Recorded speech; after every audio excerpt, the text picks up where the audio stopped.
여러분 안녕하십니까. 주쌤 김도영 오늘도 어김없이 주식승천 화요일 방송 책임지러 왔습니다. 오늘 어떻게 제 얼굴을 보면 좀 웃음이 나오시나요? 조금 아니면 얼굴을 인상을 찌푸리게 되시나요? 안 그래도 찌푸리진 않으실 거라고 믿어 의심치 않겠습니다. 저도 언제나 그 공개방송에 여러분들과 같이 접해보면 늘 웃음을 드리려고 노력하는 걸 보실 겁니다. 저도 일상을 생활하다 보면 많이 웃으려고 노력을 하는데요. 오늘 이런 통계치가 좀 있었다고 합니다. 얼굴을 찌푸린 채 생활을 많이 하는 사람들은 몸이 안 아픈 곳이 거의 없다. 늘 아픈 곳이 많더라라는 얘기가 좀 있다고 하는데요. 그 과정 속에서 지금 살펴보면요.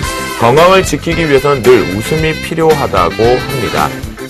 자, 웃음이 스트레스를 진정시키고 그리고 혈액순환을 개선시키는 데 도움이 된다는 것처럼 여러분들과 저 하나를 약속하면 어떨까요? 바로 연말까지만이라도 우리가 주식 투자를 하는 데 있어서 웃어라. 그러면 여러분들의 웃는 만큼 건강도 회복되고 계좌도 승천될지어다 라고 자신있게 말씀 좀 드리면서 오늘 시작해보도록 하겠습니다. 자, 금일 시장 같은 경우는요. 어제 에너지가 응집이 되었을까요? 위로 분출하지 못하는 눈치 장세의 불확실성이 대두되어서 그런지 가지 못했던 것을 오늘 좀 분출하는 모습이었습니다. 마지막까지 강하게 올라갔으면 하는 아쉬움이 있었지만 어찌되었건 시가 쪽엔 상위권 종목과 업종들의 순환 매력이 상당히 좋았습니다. 그래서 20.69포인트 상승 마감한 유가증권은 2040.96포인트. 이제 여러분들이 생각했던 단기 고점이 2050포인트 얼마 남지 않았네요. 더 가지 않을까 싶습니다. 자, 코스닥 시장 같은 경우는 여전히 외국인들의 수급이 양호하게 꾸준하게 들어오면서요. 1.46포인트 상승 마감한 533.12포인트로 거래를 마치는 모습이었습니다. 또한 원달러 추이. 오늘 조금 아쉬움이 있었죠. 뭔가 불안한 요소가 좀 있었습니다. 수출 비중 때문에 그럴 수는 있겠는데요. 아직까지는 환차익 부분에 대한 위험성이 외국인들에 의해서 도래되고 있지 않기 때문에 4.7원 하락 마감한 1066.8원 포인트로 8원으로 거래를 마치는 모습이었습니다. 자, 우리가 여기서 하나 정도만 체크를 하자고요. 외국인들이 우리나라 역사 기준상 34거래일 연속, 이제 D-Day 하루 남았습니다. 어찌 보면 내일이 그 어느 때보다 가장 중요한데요. 오늘까지 33거래일, 내일이 바로 34거래일 D-Day 하루가 남았다는 뜻입니다. 그러면 그 전략이 되게 중요할 거겠죠. 그 전략을 세우실 수 있는 우리 신사분들을 모셨습니다. 바로 김용준 멘토, 남은우 멘토입니다. 안녕하십니까? 네, 안녕하십니까? 네, 맞습니다. 두 분 강연회 끝나서 오늘 벌써 처음 뵀는데요. 인사 목소리 벌써 막 자신감 빡 넘쳐 시작이 되는 것 같거든요. 자, 그러면 남은우 멘토. 네.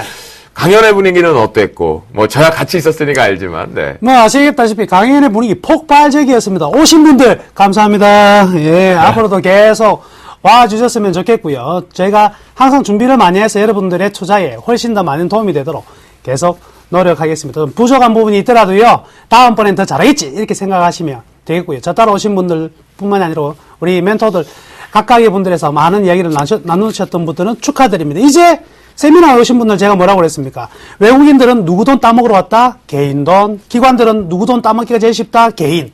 작전 세력은 누구 돈 빼먹기가 제일 쉽다 했습니까? 개인. 전부 다 개인만 죽이려고 그런다. 그러면 개인들은 누구 돈 벌기가 제일 쉬울까요? 개인이다. 근데 세미나 오신 분들한테 제가 이런 말씀해 드렸죠. 여러분들은 반드시 돈을 벌 수 있는 찬스가 있다. 왜? 누가 있기 때문에. 세미나에 안 오신 분들이 있어서. 자, 그래서 다음 세미나 절대적으로 꼭 참석하셔야 되고요. 주식 승천을 시청하시는 분들도요. 이미 부자입니다. 이미 부자. 왜? 곧 부자가 될 거니까. 왜?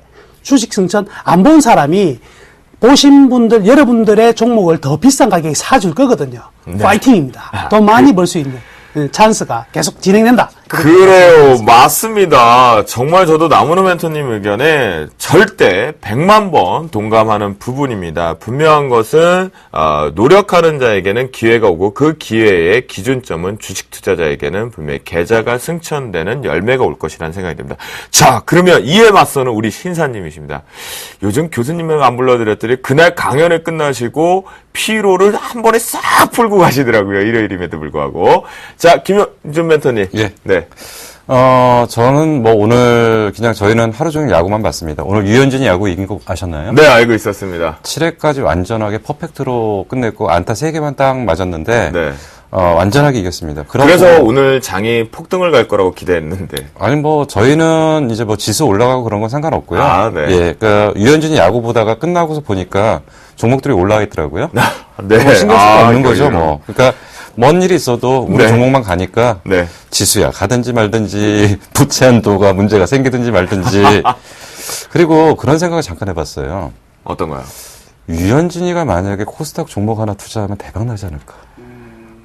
그런 종목 하나 알면은 좋을 것 같은데. 뭘 사야 될까요? 아니 유현진이가 투자하는 종목이 그러니까. 유현진이가 직접 투자를 한다면 지금 당장 직접 투자는 안 하겠지만 어느 시점에서는 하지 않을까요? 할 수도 있지 않을까. 예, 옛날에 예. 박찬호도 좀 했다고 예. 했는 거니까. 근데 뭐 만약에 그런 종목이 생긴다면은 만약에 그런 종목을 알 수 있다면 좀 재밌지 않을까. 알 수 있는 방법이 있어요, 김영규 멘토님. 예. 아마 이 방송을 통해서 저희 서울경제똑 주식승천팀의 멘토들한테 연락을 한번 주지 않을까요? 어떤 종목이 괜찮냐고. 네. 그때 시작하면 되지 아니 않을까요? 저는 받은 것 같은데요. 연락을?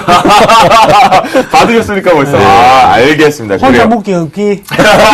있기 없기 없기입니다, 여러분. 네, 그래요. 산뜻하게 출발을 좀 해봤습니다. 이제 본격적으로 멘토들이 준비한 시황관 그리고 시장의 이슈 종목을 살펴볼 시간인 것 같은데요.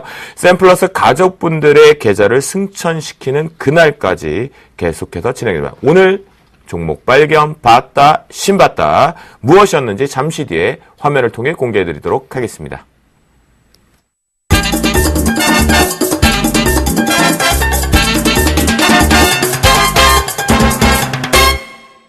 자, 아무래도 이제 어제 저희가 이슈적인 측면에서도 되게 중요한 포인트였습니다. 에너지 정책 부분과 그리고 그에 따른 대체 에너지 쪽에 대한 집중력이 시장에 지금 쏠려가고 있거든요. 이는 환율 전쟁 이후에 화폐 전쟁이겠죠. 화폐 전쟁 이후에 가장 중요한 핵심 포인트의 전쟁으로 일컬어지고 있습니다. 그만큼 미국과 중국발인데요.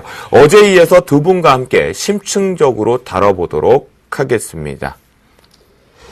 자, 오늘 내용은요, 전일 나왔던 원전으로부터 출발해서 우리가 다음 차례로 이어지는 아주 중요한 뉴스에 대한 거를 다시 한번 짚고 나가도록 하겠습니다. 네. 자, 오늘의 신바다입니다. 정부가 원자력 발전 비중을 2035년 22에서 29%까지 낮추는 방안을 검토하고 있지만 원전 중심 정책은 그대로 유지할 것이라고 합니다. 국가에너지 기본계획은 2035년 원전 비중을 22에서 29% 범위에서 결정하는 것이 바람직하다고 하는데요. 실제로 에너지시민회의 분석에 따르면 원전 설비 비중을 22%로 하려면 새로 원전 3기 건립이 필요하다고 하고요. 29%를 맞추려면 수명 연장 포기를 전제로 9기의 신규 원전을 건립해야 한다고 하는데요. 여기에 셰일가스와 스마트 그리드도 추가적인 대안으로 제기가 되고 있는 상황이라고 합니다. 자, 이 부분을 가지고 좀 논의가 필요할 것 같습니다. 그래요. 그렇다라고 한다면 우리 나무르 멘토가 발견한 신받다 공개해볼까요? 예, 제가 관련된 종목으로 집은 종목은요. 첫 번째 한국가스공사, 두 번째 한국전력, 그리고 SK, 대우인터내셔널, 한화케미칼, SH에너지화학 이렇게 네. 6종목을 대형주 중에서 골라봤습니다. 그래요. 오늘은 핵심으로 우리가 이 이슈를 좀 더 추가적으로 다뤄보자. 그렇다면 김용준 멘토의 종목 발견 신받다도 공개해 주시죠. 네. 일단 관련 종목 중에서 가장 이제 먼저 좀 봐야 될 것이 이제 어떤 부분에 어떻게 영향을 미치느냐를 좀 봐야 될 것 같고요. 그래서 이제 좀 분야를 나눠봤습니다. 폐열 회수 장치 쪽으로는 BHI, SNTC, 그리고 이제 본행제 제조업체 쪽으로는 한국카본하고 그리고 화인텍을 선정을 해봤습니다. 오호, 그렇군요. 이야, 오늘 신받다 동은 상당히 알찬 것 같습니다. 이슈 부분을 저희가 심층적으로 다시 한번 다뤄보도록 하겠는데요.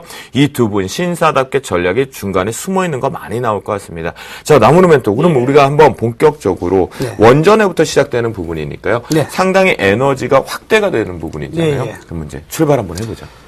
자, 우선 이번 에너지 기본 계획 이제 2차가 발표되었는데요. 사실 이런 계획이 1차, 2차 계속 나오는 거 저는 별로 좋게 생각하지 않습니다. 한 정부가 바뀔 때마다 이렇게 하나의 정책들이 마구마구 바뀐다면 이게 분명히 국가의 어떤 그 큰 그림에 그리는 데서는 분명히 좀 문제가 생길 것 같은데요. 첫 번째 여기 보시면 이제 이번 발표된 그 계획과 제 1차 기본의 2차 계획에서의 가장 큰 차이점은요. 바로 여기 있는 것 같습니다. 수요 관리 중심의 정책 전환 이 부분인데요. 전력 수요를 15% 이상 감축한다는 내용이 나왔는데 황당합니다. 지금요, 이 전력 수요를 감축하는 이런 부분이 아니고 공급을 늘려야 되는 게 그게 맞는 부분인 것 같습니다. 그래서 이 부분이 지금 가장 큰 문제가 되고 있는 부분인 것 같고요. 원전 비중을 줄이는 거에 대해서는 저도 찬성을 하는데, 여기에 대한 충분한 공청회나 어떻게 할 것인가의 대안이 사실은 아직은 잘 나와 있지 않는 것이거든요. 그래서 지금 이 발표가 나오자마자 주가가 많이 올라간 종목이 한국가스공사 같은 데 폭등을 했는데, 과연 이렇게 생각해 볼 수 있습니다. 그러면 원전 축소한다고 가스공사가 무조건 실적이 좋아지느냐? 그건 또 아닐 수가 있거든요. 그래서 지금 현재의 상황을 보면은요, 현재 발전 원별 전기 생산 원가를 보시면 결국 이제 LNG로 가야 된다는 이야기인데, 이 LNG로 가기 위한 이 가격을 한번 보시면은 원자력에 비해서 약 3배에서 5배 가량 높은 가격이 현재 발전 원별 전기 생산 원가가 높다는 거죠. 이 부분은 결국 이제 문제가 될 수밖에 없다. 그래서 지금 나오고 있는 이야기가 결국 그렇다면 공급의 측면은 어떤 방식으로 어디 쪽으로 늘려갈 것인가 하면 새로운 에너지가 등장했죠. 신에너지인 바로 셰일가스에 대한 이야기와 그다음에 재생에너지, 신재생에너지 관련해서 태양과 풍력 이런 종목들을 오늘 많이 이제 어저께 상승했던 부분이 있었고요. 그러면 공급 측면에서는 이런 쪽으로 공급을 한다면 수요 관리 측면에서 아까 감축을 이제 수요 측면에서 줄이겠다는 건데 결국 줄이겠다는 것은 아니고요. 결국 우리가 나갈 방향은 역시 스마트 그리드가 다시 한번 떠오를 수밖에 없는. 그래서 가장 큰 이야기들은 이제 셰일가스와 또 스마트 그리드로 연결되는 이런 부분인 것 같습니다. 오늘 같은 경우에는 두 가지 다 짚어 나갈 수는 없을 것이고요. 셰일가스 관련 부분으로 제일 먼저 LNG를 대체할 수 있는 이 LNG 발전 원가를 떨어뜨릴 수 있는 유일한 대안은 현재로서는 셰일가스 하나가 지금 제일 먼저 떠오른다. 이렇게 볼 수가 있겠습니다. 물론 나오는 셰일가스의 정의를 좀 우리가 이해 쉽게 한번 풀어볼까요? 아, 예. 네. 일단 셰일가스 그림 잠시만요. 그림은 김영준 멘토님께서 네. 준비를 하셨으니까. 네. 예. 그 이유가 이제 지금 이제 준비된 이제 뭐죠? 컴퓨터 화면에 이제 나타날 겁니다. 네. 지금 여기 보시면은 우리가 보통 알고 있는 일반적인 가스층이 있고요. 그 가스층보다 한 2단계 밑으로 내려간 셰일층이라는 부분이 있죠. 그러니까 셰일층이라는 건 정확하게 태정압의 일종인데 혈암이라고 좀 얘기를 하거든요. 근데 이제 요 부분입니다. 그러니까 요 부분에 이제 형성되어 있는 가스층이 있는 부분들인데 이제 저도 지금 이제 이 셰일가스에 대한 부분을 가장 고민하는 부분이 뭐냐면 사실은 경제성이죠. 네. 경제성인데 이게 이제 사실 셰일가스가 이제 제일 처음에 만들어진 게 이제 1800년대에 발견된 거죠. 그렇죠. 1800년에 발견됐는데 그 당시에 이 가스층이 굉장히 그러니까 기존 가스보다 셰일가스가 매장량이 훨씬 많아요. 매장량은 많고 중국이 가장 많고 미국이 가장 그 다음에 많고 여기 이제 다 나타납니다 화면에. 중국이 가장 많은 양 그리고 미국이 3이네요. 예. 근데 이게 문제가 뭐냐면 발전 단가예요. 그러니까 결국은 이제 생산 단가죠. 이거를 지금 현재 나온 공법은 수압 파쇄법. 그러니까 결국은 저기다가 이제 강한 수압을 집어넣어서 그게 이제 해갖고 밑으로 이제 지금 여기 화면에 나타나는 것처럼 올라오게 하는 이런 구조라는 거죠 지금. 물이 반드시 필요하다 그러더라고요. 예, 화학물이 다 첨가해 네. 돼가지고 물을 빵 때려가지고 암석 사이에서 끄집어내죠. 근데 이제 그런 생각들을 좀 하는데 이제 셰일가스를 이제 어떻게 봐야 되느냐. 그러니까 지금 사실 이제 셰일가스 종목이라고 분류하시는 거는 무지무지 많아요 사실은. 뭐 피팅 업체들 아니면 관이음새 관련 쪽들 그리고 이제 지분을 갖고 있는 회사들 뭐 아니면 거기에 운반을 하려고 하면 나중에 이제 가스 운반을 하려면 LNG 선이 나가야 되는 거고 뭐 이제 여러 가지 이제 이런 것들이 좀 있을 것 같습니다. 근데 지금 이제 가장 중요한 게 뭐냐면 지금 이제 그 얘기를 좀 하는데 네. 유가 120불이 기준이라고 그러더라고요. 120불 아래서는 의미가 없다는 거죠. 예. 120불 이상에서만 경제성이 있다는 거죠, 지금. 네. 근데 지금 현재 제일 문제가 되는 게 이제 120불이에요, 지금 이 부분이. 그래서 지금, 매장량은 엄청나게 많음에도 불구하고, 과연 이게 경제성이 있냐. 그리고 이제 오바마 정책에서 들고 나왔던 얘기들인데, 결국 오바마가 이제 일자리 창출 쪽으로 지금 밀어붙이면서 이제 계속 세일가스를 이렇게 하는데, 아직까지는 이제 경제성이 좀 검증이 안 된 부분이 아니냐. 그렇다면 앞으로 정말 이제 좀 더 나은 공법들이 나와서 생산 단가를 낮추기 전까지는 아직까지는 셰일가스에 대한 부분들을 조금 또 고민해야 되지 않을까 좀 이런 생각들을 하고 있습니다. 최근에 이제 분명 이제 셰일가스 탐사 개발 단가가 이제 가장 중요한 부분이 예. 이제 워낙에 셰일가스라는 게 표층에 원래 이제 가스가 이렇게 매장이 되어 있으면 가스가 지금 밀고 올라온단 말이죠. 올라와가지고 이제 지표까지 올라온 걸 끄집어내는 게 이때까지 정통적인 가스인데 그렇죠. 셰일가스는 이 암석에서 못 올라오는 것들이 밑에 고여 있는 거예요. 근데 참 일반 천연가스는 좋은 점은 이놈들이 올라오면서 다 뭉쳐 있거든요. 네. 빼기가 굉장히 좋은데 셰일가스는 이 암석에 박혀 있습니다. 그러니까 이걸 박혀 있으니까 4km 정도, 2km, 4km 밑으로 파간 다음에 수평으로 들어가야 되거든요. 수평을 시출해가지고 여기서 물과 황물을 빵 터뜨려야 되는데 그래가지고 빨아들여가지고 땡겨 올리는 건데 이 기술의 처음에 대한 단가가 정말 문제였거든요. 근데 네네. 최근에 이제 삼성경제연구소에 나온 리포트를 보면 2007년에는 이 1000회배당 한 73달러 정도 수준이었는데 벌써 지금 한 31달러로 떨어짐으로 인해서 뭐냐면 기름보다는 분명히 좀 다른 부분이 있겠지만은 지금 전통 가스가 일어나는 부분에서 지금 한 46달러 선이니까 이제는 경제성에서 석유는 이기지 못하더라도 현재는 일반 전통 가스 개발 단가는 벌써 이제 페리티가 이제 넘어선 단계이기 때문에 앞으로 좀 상당히 좀 기대할 수 있는 부분도 있을 것 같습니다. 그리고 아까 김현주 멘토님께서 말씀하신 이런 관련 종목들이요. 정말 많아요. 그러니까 그냥 갖다 붙이더라고요. 뭐 파이프 업체도 있고요. 네, 제가 이제 드리고 싶은 이야기가 지금 코스닥 종목도 한 900개 종목 중에서 바이오 업체가 몇 개나 되냐면은요. 400개가 400개 정도 넘는 걸로 한 바이오. 430개.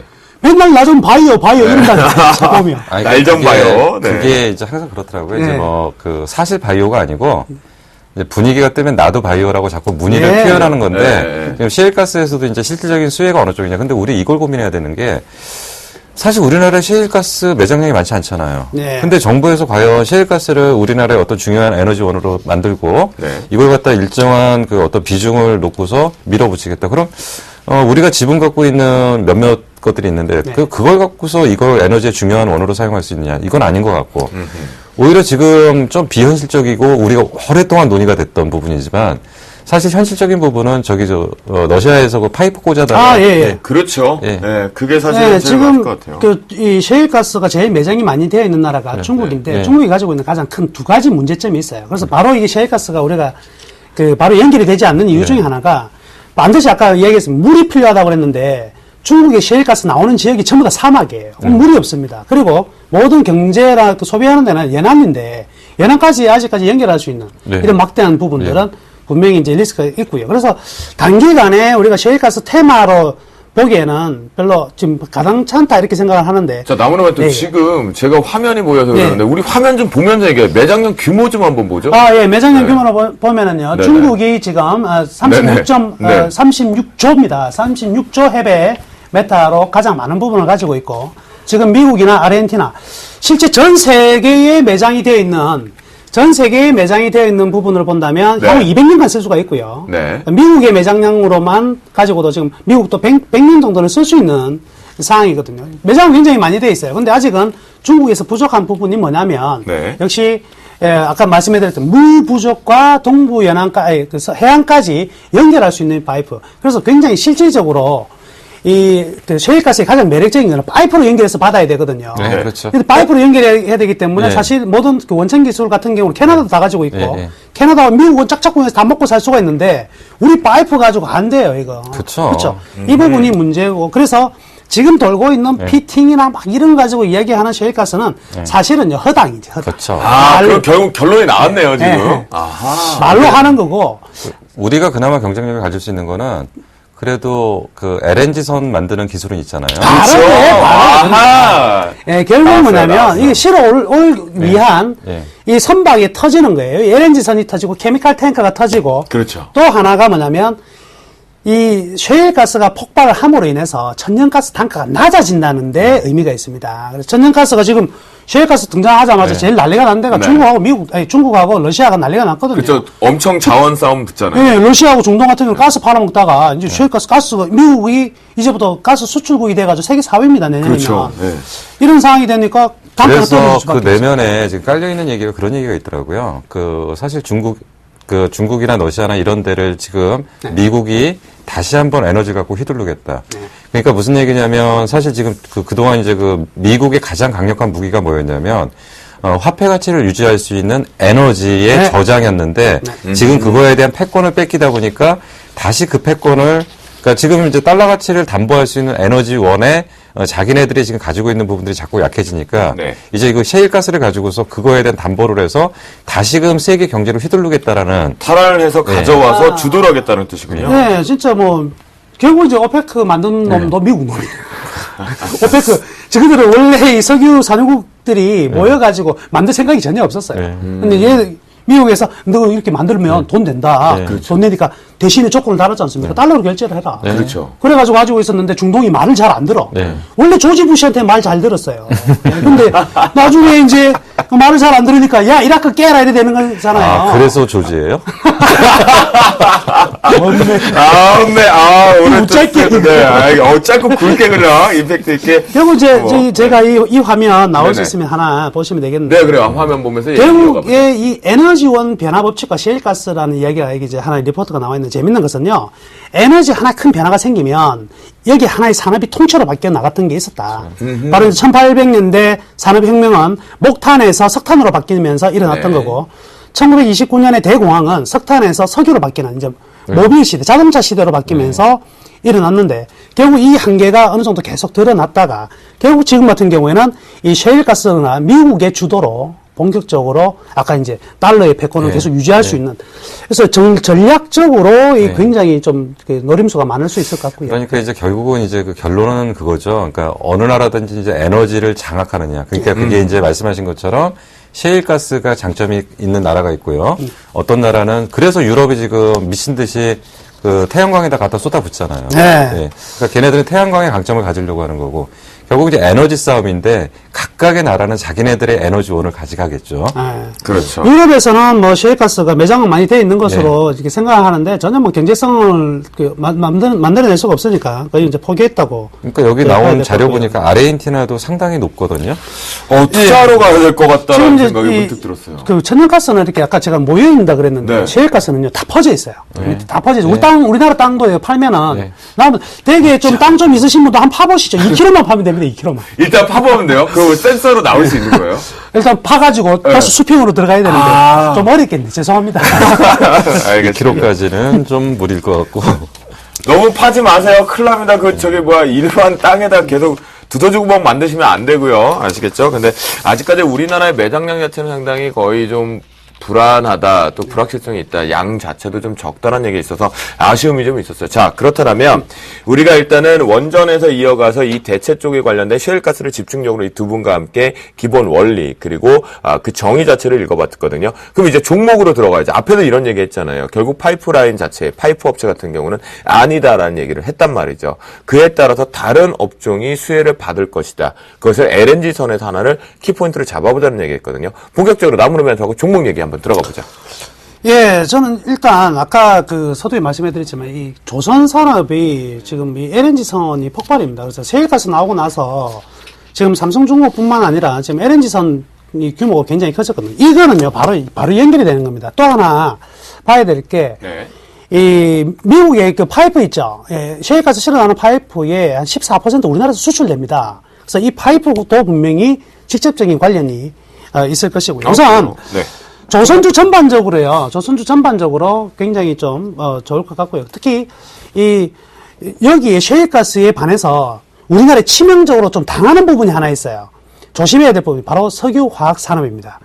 이 석유화학 산업이 우리나라는 전부 다 석유로부터 추출한 납사를 쓰고 납사를 쓰는데 이 납사의 단가보다 셰일가스를 통한 에탄을 통해서 만들어내는 가격이 훨씬 더 저렴하거든요.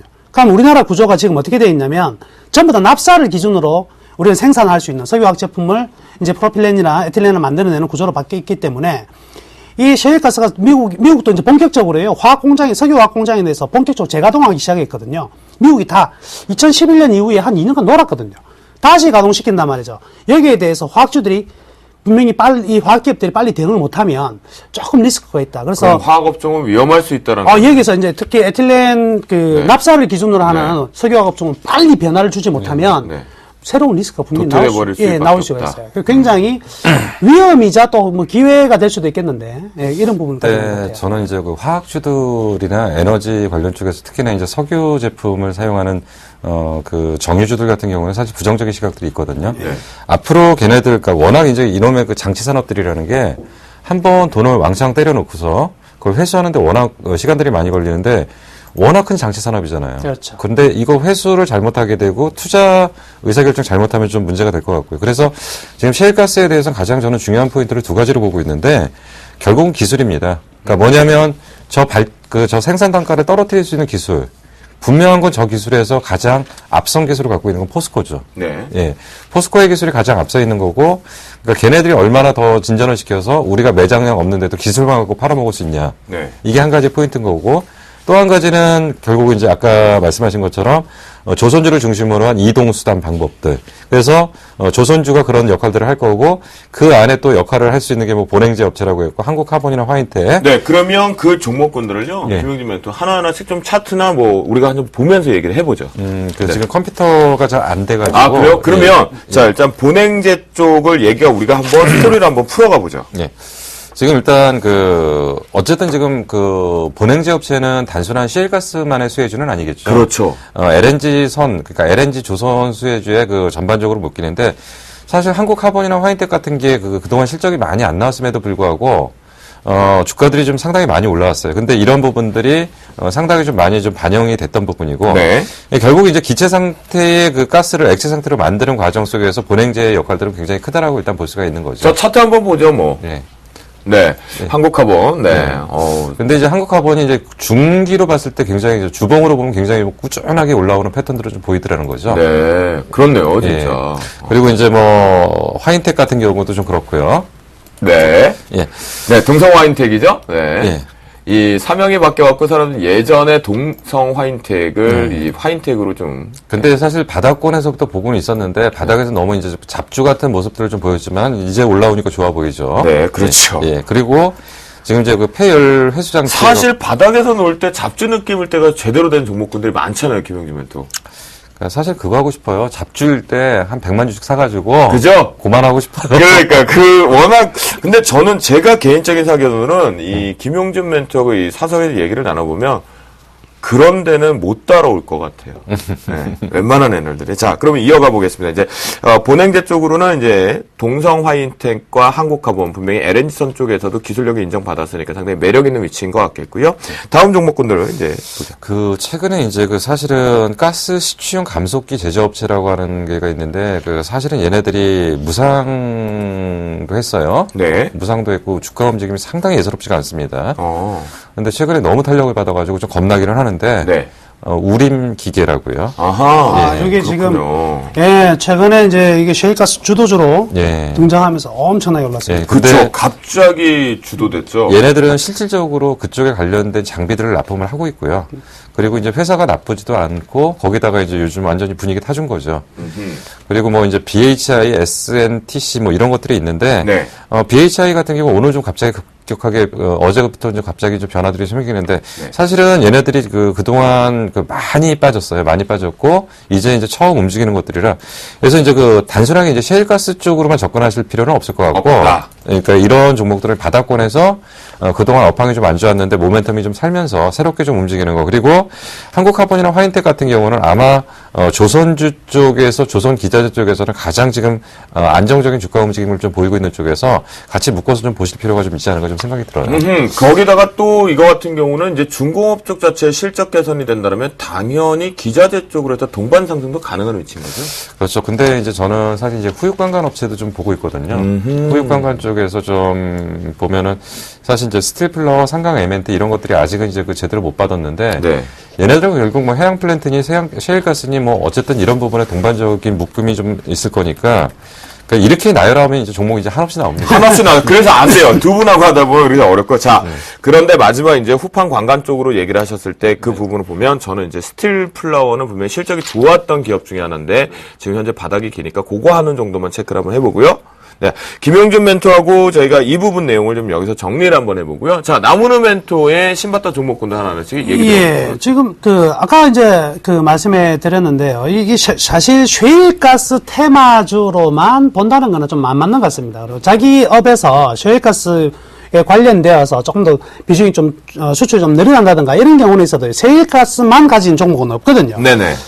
저는 일단 에너지 근본적인 이 모든 에너지의 틀에는요, 이 한국전력이 항상 중심에 있다 이렇게 생각합니다. 우리나라 대장이잖아요. 네, 이거는 뭐 어쩔 수가 없을 네. 것 같아요. 결국에 우리가 에너지를 뭐 셰일가스든 뭐 석유든 뭘 가져오든지 간에 목적은 뭐냐? 전기를 만들어내기 위한 목적이 네네. 대부분이다 보였고요. 그래서 한국전력 같은 경우는 항상 에너지의 중심에 있다. 우리가 눈에 보이는 거는 한국가스공사가 먼저 눈에 들지만 사실은 이 중심에는 여기 있다.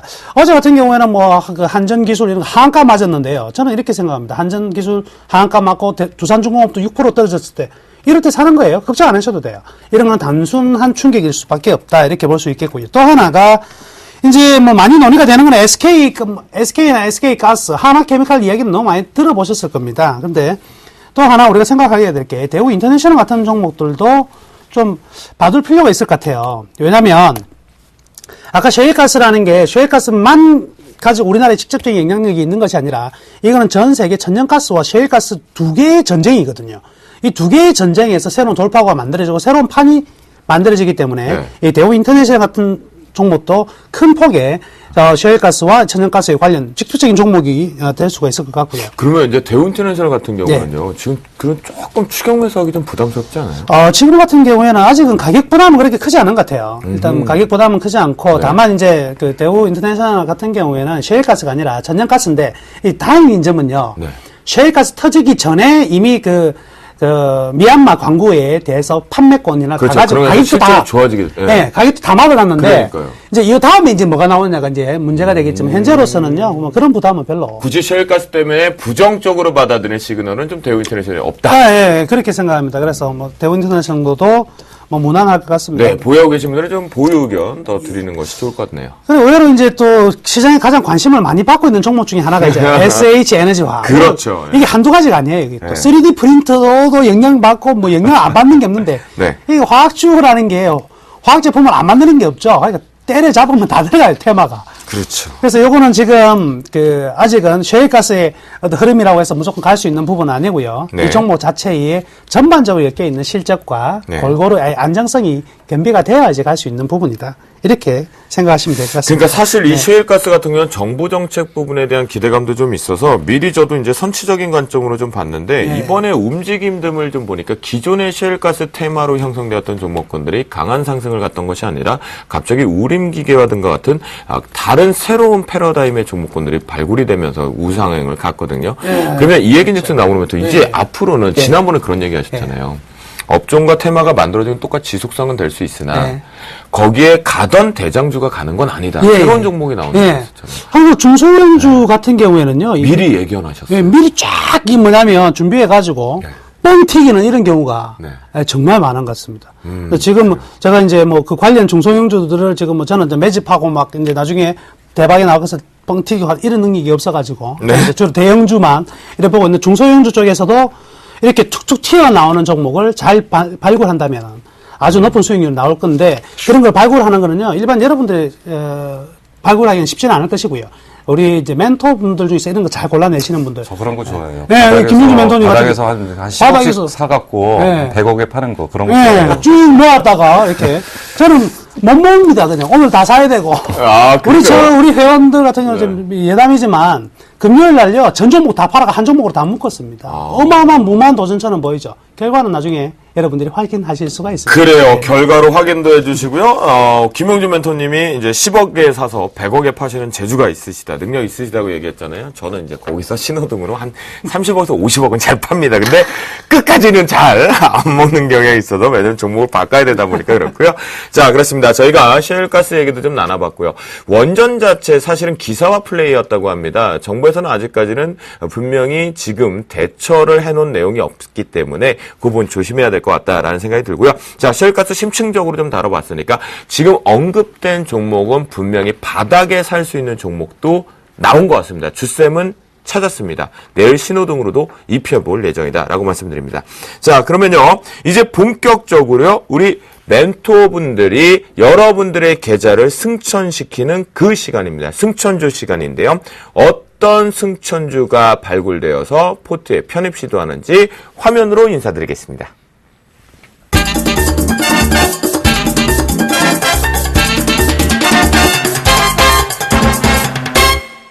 공개합니다. 아하, 내일장 승천주 김용준 멘토는 이어포 이라이콤을 가지고 나오셨고요. 나무누 멘토 오래간만에 종목 좀 듣는 것 같습니다. 삼성물산이 나왔습니다. IT 쪽이냐 아니면 건설주냐 확인해보자.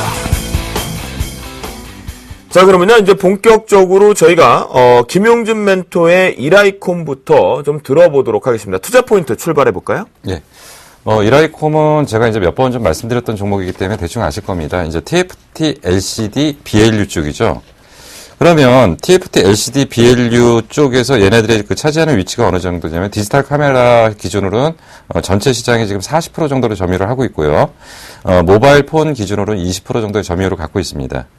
그러면 이 종목이 참 희한한 게 지금 이제 그 시가총액이 이제 한 2천억 정도밖에 안 되는데 2012년도 매출이 5,400억에 영업이익 424억. 그리고 2010년도에 올해 예상이 6,400억 정도의 영업이익 461억. 이 정도가 된다면 회사의 가치는 어느 정도가 돼야 되냐면 아무리 이제 그 인정을 안 한다고 그래도 최소한 시가총액 3,000억에서 3,500억 정도로 무조건 나와도 저평가라고 지금 할 수 있는 상황인데 지금 이제 시가총액이 지금 굉장히 지금 떨어져 있는 상태입니다. 그래서 이 부분에 대한 부분들의 투자 포인트의 가장 중요한 포인트를 뭘로 보셔야 되냐면 이놈의 이제 TFT LCD 시장을 어떻게 봐야 되냐. 우리가 이제 PC에서 보면 TFT LCD 관련 종목들은 대부분 이제 다 주가들이 안 좋고, 그리고 업황이 이제 완전히 꺾였고, 이래서 이제 제대로 주가 반영을 하는 종목들이 지금 거의 없다라고 좀 보시면 되고요. 근데 지금 이제 이 종목은 TFT LCD 중에서도 소형 쪽입니다. 소형 쪽이고 소형 BLU 쪽이긴데, 네. 이쪽 시장은 향후 2년 동안은 크게 문제가 없습니다, 시장이. 그럼 이제 뭐라고 얘기를 할 거냐면, 그럼 2년 후에 어떻게 할 거냐. 근데 IT 사이클은 2년 이상을 예측을 못 합니다. 워낙 변화들이 빠르기 때문에. 그렇죠. 그래서 2년 정도의 시장이 열려 있다라고 한다면, 상당히, 지금 현재 상황은 좋고, 계속적으로 매출 증가나 이런 것들이 나타나고, 거기다 또 한 가지 포인트가요. 이 회사의 실적 집계는 정확하게 3분기, 4분기에 폭발을 합니다.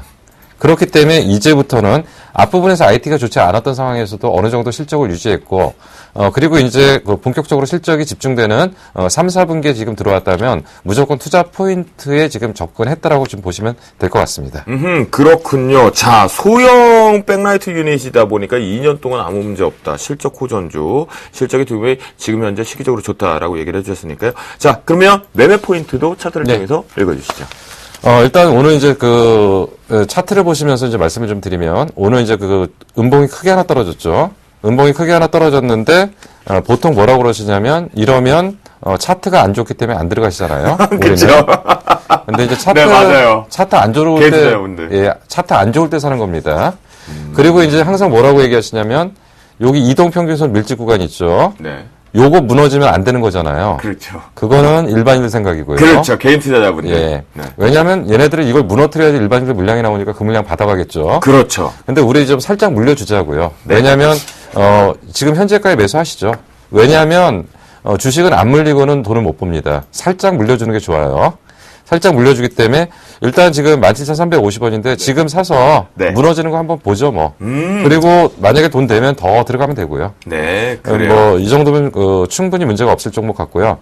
그리고 일단 손절 라인은 앞에 저점 요 점을 한번 잡아보겠습니다. 그래서 지금 이 점이 지금 나오는 게 한 15,500원 정도 나오는데 네. 그거보다 살짝 위에서 15,600원 정도의 손절 라인을 잡겠습니다. 네. 그리고 이제 목표가는 사실은 목표가를 주는 게 크게 의미가 없는 게요. 지금 주봉을 잠깐 보시면 이 종목이 이제 뚫고 나오면 앞에 이 상단을 뚫고 나오면 이제 매물이 없습니다. 그러면 이제 차익 실현하는 물량들만 있을 거지 이 종목에 매물대가 없다라고 본다면 사실 기술적 분석상으로 목표가를 선정하기는 어렵습니다. 근데 회사의 가치를 봤을 때 최소한 시가총액 3천억 정도 나와야 되는 거 아니냐. 그래서 한 22,000원 정도 잡아봤고요. 새로운 신천지가 열리는군요. 예. 19,000원대를 뚫어내면. 그리고 여기서 한 가지만 좀 말씀을 드리면 여기 네. 좀 재밌는 현상이 있습니다. 그러니까 지금 얘네들이 꼭 집중적으로 올라오는 시기가 요때 뭐냐면 아까 뭐라고 말씀드렸냐면 실적이 집중되는 시기가 3분기, 4분기라고 말씀드렸고요. 대부분 10월에서 내년 2월 정도까지, 그러니까 결산하기 전까지가 주가가 굉장히 강하게 움직이는 패턴들을 좀 보였다고 한다면 작년에는 좀 한번 쉬었어요. 작년에는 10월 달에 살짝 먼저 올렸다가 빼버렸기 때문에 쉬었고요. 올해는 그게 다시 나올 가능성이 상당히 크다. 그렇다고 한다면 올해 지금 10월부터 내년 2, 3월까지는 주가가 중장기적으로 상승하는 시점이 도래한 걸로 일단 볼 수가 있을 것 같습니다. 제가 이라이콤 오늘 김용준 멘토님이 가져왔는데요. 이거 주면 안 되는 종목이 우리끼리 몰랐더만. 주인처럼 보시는 분들 이 종목 정말 저도 아끼는 종목입니다. 네. 정말 아끼는 종목이니까 잘 사시고요. 제가 전 사실 당황했어요, 오늘 나와서. 네, 그렇죠. 이게 근데 왜 그랬냐면요. 네. 더 좋은 종목이 생겨갖고 네. 이거 살 돈이 없어요. 일단 이어가지고 상당히 저도 좋아하는 종목이고요. 이게 네. 그래서 참 추천하기 저도 굉장히 좋아하는 종목입니다. 그래서 방금 지금 김용준 멘토님께서 설명하시는 동안 지금 제가 워렌 버핏의 적정 주가로 지금 적정 주가를 뽑아봤어요. 그래요? 기업의 네. 내재 가치를 지금 뽑아보니까 얼마나 네. 나오냐면 2616원 나오네요. 하면 적정 주가 본질 가치로만 보더라도 2600원이 나오거든요. 그럼 네. 17,350원이니까 본질 가치보다도 훨씬 떨어져 있는 거. 뭐 겁날 게 없네요. 이런 종목들은. 그 본질 가치로도 좋다.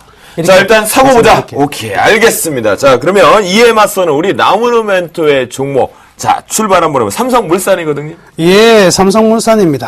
예. 건설주가 나왔네요. 건설주. 자, 삼성물산에 대해서는요, 뭐, 잘 아시다시피, 종합무역 상사인데, 건설 부문과 상사 부문 두 개로 이제 나눠져 있습니다.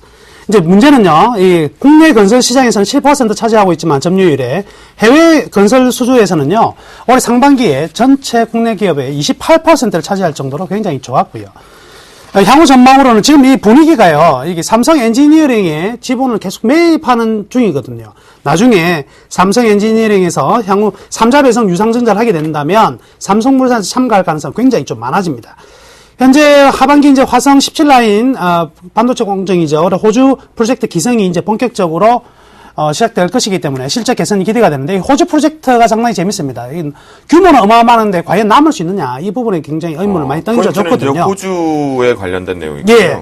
자, 이 부분에 만약 성공한다면, 이제, 각종, 이제, 그 플랜트 쪽, 이런 부분에 대해서 굉장히 좀 크게 가져갈 가능성이 많을 것 같습니다. 일단 뭐, 몽골이나 중동, 영국 등에 대한 인프라 관련된 수주들이 계속적으로 전망이 되고 있는데요. 자, 진짜 배기는 여기서부터 시작되죠. 네, 이렇게 어디가 궁금해요. 말로 들어보니까 잘 모르겠다. 우리 그림을 그려보자.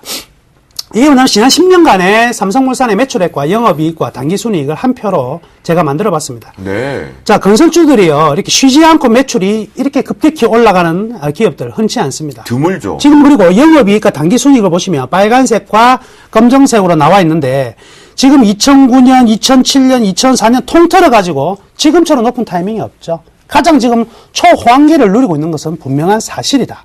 자, 밸류에이션 지표를 한번 볼게요. 그래서 10년간 평균 PBR 통해서 표준 편차와 예상 EPS를 구했을 때 적정 주가가 얼마 나오냐면 83,758원이 나오더라고요. 그래서 저는 매매 전략을 이렇게 구성했습니다. 현재 매수 가격 64,000원 제일 먼저 설정했는데요. 이 삼성물산 오늘 가격이 64,800원이니까요. 저는 조금만 너무 싸게 잡으면 안 된다 그랬죠. 그죠? 800원만 싸자. 제가 오늘 생일이거든요. 생일이니까 800원만 싸게 사시면 생일 선물 하나 보내주세요. 네, 삼성물산 64,000원에 매수하시면 되겠습니다. 1차 목표가는요, 아까 적정주가 구한 가격대로 83,700원. 그리고 손절매가는 57,000원으로 이렇게 설정해 주겠습니다. 그래서 삼성물산, 투자, 건설주에서 지금 매력적인 포인트 와 있다. 이렇게 말씀해 드리면서 추천 종목 마치겠습니다. 그래요. 저 엑셀 파일 적정 주가 여러분들 탐나시죠? 탐나신다면 어디로 오셔야 됩니까? 대박 플러스를 시청을 하셔야 되고, 거기서도 안 되면 어디서 탐을 내셔야 된다? 바로 샘 플러스 서울경제를 오셔야지만 됩니다. 이건 전 세계 신호등처럼 하나 있습니다. 누구에게? 나무르멘토에게요. 자, 그러면요, 두 분의 승천주 시간 여기서 마무리 좀 지어보겠고요. 바로 본격적으로 포트폴리오 점검 시간 어떻게 바뀌었는지 확인해 보러 갈까요? 네, 운영 원칙입니다. 저희가 제시한 매수가를 플러스 마이너스 3% 밴드에서 적용 편입한다라고 말씀드리겠습니다. 네, 금일 출하신 김용준 멘토의 포트폴리오 두 종목 들어와 있습니다. 현재 상보가 수익권으로 오늘 좀 강한 모습이 있었고요. 메가스대 약손실 구간이긴 하지만 잠시 뒤에 점검해 보도록 하겠습니다. 네, 이라이콤 매수가 17,350원의 플러스 마이너스 3% 밴드로 내일 승천 시도합니다. 나무르멘토의 포트폴리오입니다. 현재 한국전력을 비롯한 세 종목이 포트에 들어와 있는데요. 잠시 뒤 점검 시간에 확인을 한번 해보도록 하겠고요. 내일장 승천주로 삼성물산 매수가 64,000원에 플러스 마이너스 3% 밴드로 편입 시도합니다. 이상로멘토의 포트폴리오입니다. 현재 삼성중공업을 비롯한 세 종목이 포트였는데 6호 세 종목 모두 다 수익권에 플러스권을 유지하는 모습 보유 의견 주셨습니다. 양순모멘토의 포트폴리오입니다. 현재 RF텍, 이노칩, 한국카본, 아이온스가 포트에 들어있는데요. 금일장 삼성전자 쪽에서 무선 충족종 진행 본격적으로 하겠다라고 언급됐죠. 그러면서 테마 형성 급등이 나오면서 RF텍이 무려 19.5%, 이제 20% 고지 얼마 남지 않은 것 같습니다. 명예전당 스타트 되나요? 궁금합니다. 보유 의견 주셨습니다. 최명성 멘토의 포트폴리오입니다. 가스공사 여기 잘 들어와 있는 부분입니다. 6% 수익률 기록하고 있는데요. 피델릭스가 금일장에 4% 강세가 좀 들어오면서 7%의 수익률로 들어왔습니다. 특수건설과 제일기획까지 보유 의견 주셨습니다. 정재훈 멘토의 포트폴리오입니다. 락앤락, 하림홀딩스, 일진홀딩스, 한미사이언스가 들어와 있는데요. 현재 락앤락이 오늘 강보한 마감하는 모습이겠고요. 하림홀딩스가 좀 아쉽습니다. 수익률을 좀 반납했지만 6% 수익률 보유 의견 주셨습니다. 네, 내일장으로 스마트 그리드 쪽에 붙어있는 종목 같은데요. 허드 부분에 대한 디스플레이도 있겠고요. PS텍입니다. 매수가 5,300원, 목표가와 손절가 현재 전략대로 내일장 승천에 도전합니다. 이효열 멘토의 포트폴리오입니다. P&E 솔루션 원익 IPS가 포트에 들어와 있는데요. 금일장 원익 IPS가 살짝 3% 하락 마감하는 모습이지만 보유 의견 주셨습니다. 예병군 멘토의 포트폴리오입니다. 현재 세 종목이 포트에 들어와 있는데 한솔, 홈데코와 성우전자, 특히나 성우전자가 가장 돋보이는 부분에 10% 수익률을 기록하면서 보유 의견 주셨습니다. 베스트 공개합니다. 양순모 멘토의 RF텍이 오늘 급등이 나오면 19.5% 1위를 탈환하는 모습 축하드린다 말씀드리겠습니다. 네, 지금까지 우리 멘토들의 포트폴리오를 점검했으니까요. 김용준 멘토를 통해서 포트폴리오 점검 시간 가져가 보죠. 네. 짧게 진행하겠습니다. 그 상보 같은 경우는 제가 뭐 기업 내용이나 이제 이런 부분들은 웬만큼 말씀드렸고요. 그리고 이제 어차피 지금 지루한 패턴들을 반복하고 있는데, 가격을 크게 이탈할 것 같지는 않습니다. 지금 차트상으로 흐름 봤을 때는. 일단 오히려 이런 종목들은 이제 14,000원을 올라타면은 탄력을 받을 가능성이 있고요. 그리고 이제 그 어떤 그 사업에 대한 가시권들이 곧 나올 가능성이 있기 때문에, 하반기로 가면 갈수록, 시간이 지나면 지날수록, 더 안정적인 움직임을 보일 가능성이 있기 때문에 조금 중기적으로 좀 보실 필요가 좀 있습니다. 그리고 이제 메가스터디입니다. 메가스터디 지금 딱 이제 하단 잡은 것 같고요. 이런 종목이 거래량이 많지 않기 때문에 급등은 없습니다. 급등은 없는데 꾸준하게 올라갈 가능성이 있는데 잠깐 지금 조정 구간에 지금 들어가 있습니다. 크게 이제 어차피 이제 8만 원을 돌파하기 위한 과정이고요. 네. 8만 원 돌파하고 나면 계속적으로 상승적으로 방향을 좀 잡아갈 거로 일단 판단을 합니다. 나 메가스타디만 보면요. 옛날 저는 거의 수능 1세대라 수능 날짜 이제 얼마 안 남았죠. 그거 걱정이에요, 사실은. 네. 자, 그러면 우리 나무노 멘토의 포트폴리오 점검 시작해 봅니다. 예, 첫 번째 종목 한전 아까 말씀해드렸는데요. 하나 이제 수급상의 문제가 있었는데 이게 투신권이 매도를 하다가 기관이 매도하다가 드디어 처음으로 투신권이 들어왔네요. 투신권이 들어왔으니까 가격의 탄력성이 굉장히 좀 커질 것으로 기대가 되고요. 오늘 200일선을 터치 이틀 동안 계속 공략하는 모습인데 아직은 실패한 모습이지만 내일 장 돌파 충분히 가능할 것으로 생각하고 있습니다.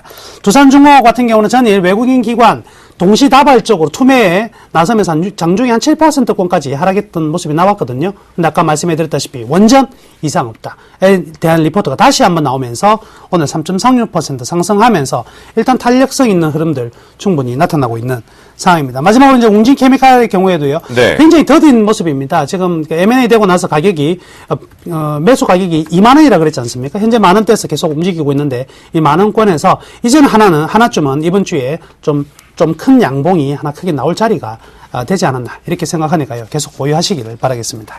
그래요. 두 분 다 일단 포트에 들어와 있는 종목이 그렇게 많지는 않은 상황이지만 강력 보유 의견 믿고 따라가 보자라고 말씀드렸거든요. 여러분들 같이 멘토링하고 계시면요. 반드시 저희가 공개 방송을 진행할 때 장중 공개 방송 때 들어오시고 장후 공개 방송 때 들어오셔서 물어보시면 우리 분들은요. 다른 타사하고 비교하지 마세요. 친절으로는 일단은 으뜸이지 않을까 싶습니다. 자, 오늘 우리 신사분들 김용준 멘토, 나무노 멘토 너무 감사합니다. 고생하셨습니다. 네, 감사합니다. 네, 이제 저희가 준비한 시간은 여기까지인 것 같습니다. 그런데 고지하고 좀 말씀을 드리겠습니다. 자, 상보와 메가스터디를 보유하고 계신 분들이 있으시다면 내일 반드시 오셔야 될 겁니다. 승천팀에서 교수 임명장을 드린 분이죠. 김용준 멘토의 공개 방송이 내일, 바로 내일입니다. 샘플러스를 통해서 8시 30분부터 오후 3시까지 진행된다고 하니까요. 여러분들, 우리 주식 교수님의 시장, 종목에 관한 리뷰 듣고 싶으시면 내일 바로 입소문에서 들어오시면 좋을 것 같겠습니다. 저희가 준비한 시간은 여기까지인 것 같습니다. 오늘 화요일 밤 편안하게 보내시고요. 저희는 내일 수요일 날 다시 찾아뵙도록 하겠습니다. 시청자 여러분 감사합니다.